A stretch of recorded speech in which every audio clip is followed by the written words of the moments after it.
বাসায় glass jar নিয়ে বসে বসে ভাবছেন কি করা যায়, কিন্তু কোনো আইডিয়া পাচ্ছেন না? তাহলে এই ভিডিওটি আপনার জন্য। Welcome back to my channel deco friendly, যেখানে আপনারা DIY রিলেটেড সমস্ত ভিডিওস পেয়ে যাবেন। তো ভিডিওটির জন্য আমাদের প্রথমে লাগছে একটি কফি জার। আপনারা চাইলে যে কোনো ধরনের জার বা যে কোনো শেপের জার ব্যবহার করতে পারেন। আর আমি এখানে ব্যবহার করছি একটা উডেন উইন্ডো। আমি এটার যে সারফেসটা আছে মানে মাপটা, সেই মাপ অনুযায়ী জায়গাটা ফাঁকা রেখে বাকি জায়গাটুকুতে লাগিয়ে নিচ্ছি জেসো। এখানে জেসো করতে দেওয়ার কারণ হচ্ছে আমরা যে কাজটা করতে চাচ্ছি সেটা কিন্তু এই গ্লাসের চকচকে সারফেসের ওপর বেশিক্ষণ স্টে করবে না, যাতে সেটা দীর্ঘস্থায়ী থাকে। সেই জন্যই আমি এখানে জেসো অ্যাপ্লাই করছি। এখানে আমি জেসোর সাথে নিয়ে নেব কিছুটা চক পাউডার। আপনারা চাইলে কিন্তু হোয়াইট সিমেন্টও ব্যবহার করতে পারেন বা ব্যবহার করতে পারেন যে কোনো ধরনের পাউডারি জিনিস। এটা ব্যবহার করার কারণ হচ্ছে আমরা জেসোটাকে এখন টেক্সচার পেস্ট হিসেবে ব্যবহার করব। এখন টেক্সচার যেভাবে ক্রিয়েট হবে, মানে আমি একটা আইসক্রিম স্টিকের সাহায্যে, যেহেতু আমার প্যালেট নাইফ নেই, তো আইসক্রিম স্টিকের সাহায্যে আমি পেস্টটাকে সব জায়গায় একদম ইভেনলি বসিয়ে দিচ্ছি, কিন্তু স্মুথ করছি না, কারণ আমি এখানে একটা রাফ টেক্সচার দিতে চাচ্ছিলাম। সেই জন্য কিন্তু পুরো প্রসেসটা করেছি। আর এটাকে অবশ্যই শুকোনোর জন্য সময় দিবেন 1 থেকে 1.5 দিন। যদি ভালোভাবে না শুকায় তাহলে কিন্তু জেসোটা উঠে আসবে। তো শুকিয়ে যাওয়ার পর আমি এখানে রং করে নিয়েছি। আমি এখানে একটা টেরাকোটা শেড রেডি করে তারপর রং করে নিয়েছি। তো এবার উডেন যে ফ্রেমটা নিয়েছিলাম জানালার, সেটাও রং করব। এখানে আমি জানালার সাথে একটা ফ্লাওয়ার বাকেট তৈরি করছিলাম। ফ্লাওয়ার বাকেট যেহেতু আমার কাছে নেই, সেই জন্য আমি এখানে আইসক্রিম স্টিকগুলো গরম জলের মধ্যে একদম ডুবিয়ে রেখে কিছুক্ষণ তারপর সেটাকে এরকম শেপ দিয়ে কেটে নিয়েছিলাম। এবার ফেভিকলের যে অ্যাসিড আঠাটা আছে ওটা দিয়েই আমি এটাকে অ্যাটাচ করছি। চাইলে এই ফেভিকল আটাও ব্যবহার করতে পারেন, কিন্তু সেটা খুব একটা স্ট্রং হয় না, প্লাস ওয়াটারপ্রুফও না। এই জন্য আমি অ্যাসিডটা এখানে ব্যবহার করছি।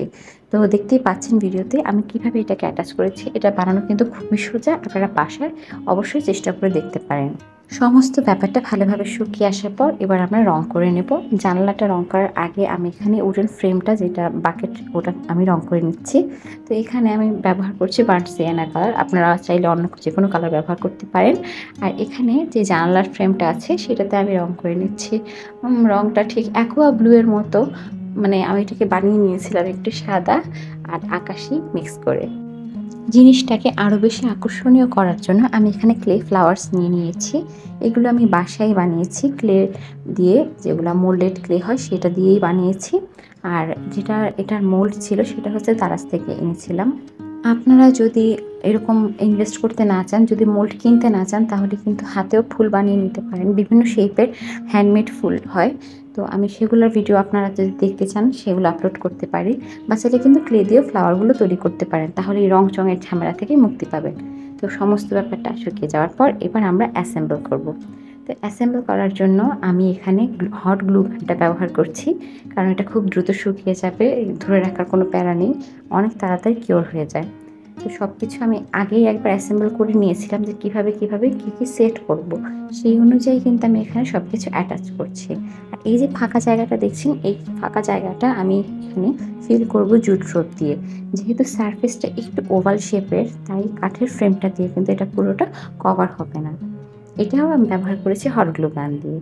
এবার আমি সেই বাউন্ডারিটা বা বাকেট যেটা বলে সেটা এখানে নিচে গ্লু গান দিয়ে অ্যাটাচ করব, এবং সেটার মধ্যেও আমি চেষ্টা করব ফুলগুলো লাগিয়ে দেখতে, যে কোথায় কোনটা প্লেস করলে জিনিসটা দেখতে একদম সুন্দর হবে।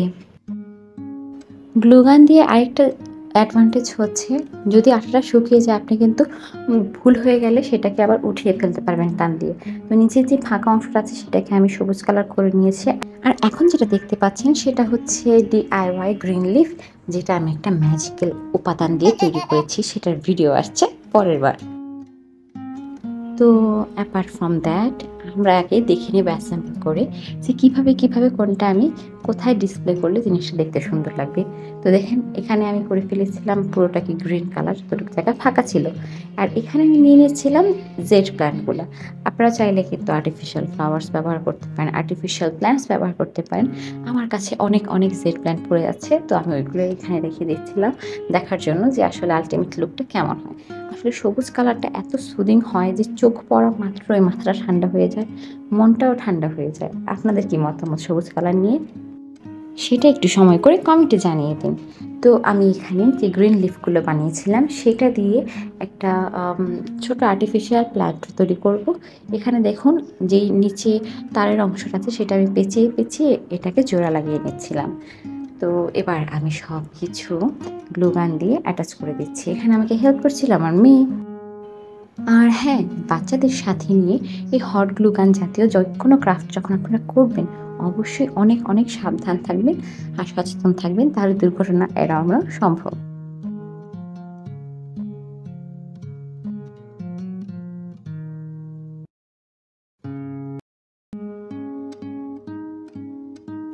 কথা বলতে বলতে দেখুন আমাদের সব কিছু অ্যাসেম্বল করা ঠিকঠাক হয়ে গেছে। এখন আমরা ফেয়ারি লাইট দিয়ে সেটাকে আরও একটু সুন্দর করব, আরও আকর্ষণীয় করব। আপনাদের কাছে ফেয়ারি লাইট না থাকলে যে কোনো ধরনের ল্যাম্প আপনারা এখানে ইউজ করতে পারেন। বিভিন্ন ধরনের আজকালের পোর্টেবল ল্যাম্পগুলো পাওয়া যায়, সেগুলো ইউজ করতে পারেন, মানে বাতি আর কি। তো ওগুলোই ভেতরে দিয়ে আমি এবার লুকটাকে কমপ্লিট করছি। আর আজকের ভিডিওটি এই পর্যন্তই। দেখা হচ্ছে নেক্সট কোনো ভিডিওতে। ততদিন পর্যন্ত আপনারা লাইক, কমেন্ট এবং সাবস্ক্রাইব করে অবশ্যই আমাদের পাশে থাকবেন। আপনাদের এক একটা সাবস্ক্রিপশন বা লাইক আমাদের জন্য অনেক অনুপ্রেরণা যোগায়। তো দেখা হচ্ছে আবার কোনো ভিডিওতে। Bye bye.